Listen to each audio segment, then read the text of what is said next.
Every day I walk to school and nothing weird or unusual ever happens, except one day I walked into another dimension and my life changed forever.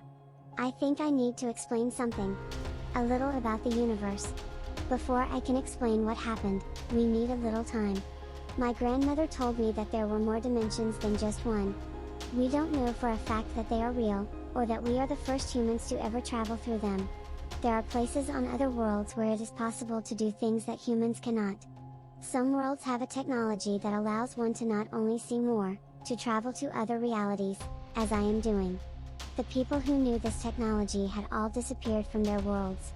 They were able to save at least some of their knowledge by seeing the real things I was seeing and by being transported to places where humans couldn't go.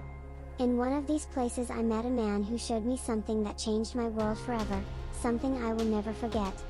We didn't have much time to get used to the sudden absence of gravity. Even with the gravity distortion, it was difficult to walk around. But I didn't want to feel awkward when I showed up on the school grounds, so I went to my room and curled up in my bed. For most of that time I had felt nothing but a lack of energy. Then I woke up. When I did, I could see that my family had come to pick me up, that I wasn't alone in their house. No one had ever had the strength to come through my door and pick up a child on her own. So I knew that this was a dream that had to be stopped. While it seemed unreal, I began to wake up. Once again I remember that it was not a normal dream.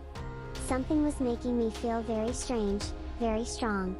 My legs were moving in rhythm with my arms. All of my senses were heightened. Every day the same thing happened. On the third day, my legs began moving slower, then slower still.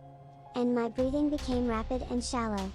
At the start I thought I must be dead as a corpse, waiting to die a slow death. Then I realized that perhaps the dream wasn't quite right. The next day my parents came to retrieve me. My father was wearing a light blue uniform. What I saw on his face scared me more than I had ever seen him. Apparently, he wasn't one for going to work wearing that uniform anymore. At the sight of my father, who was still wearing his uniform, his body started shaking uncontrollably, like a caged animal. This seemed to go on for several more days, until my mother came.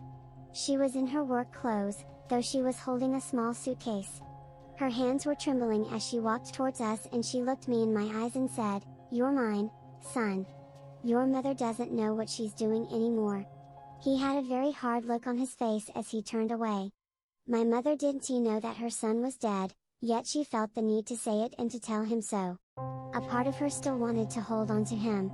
But she didn't. He didn't deserve to die.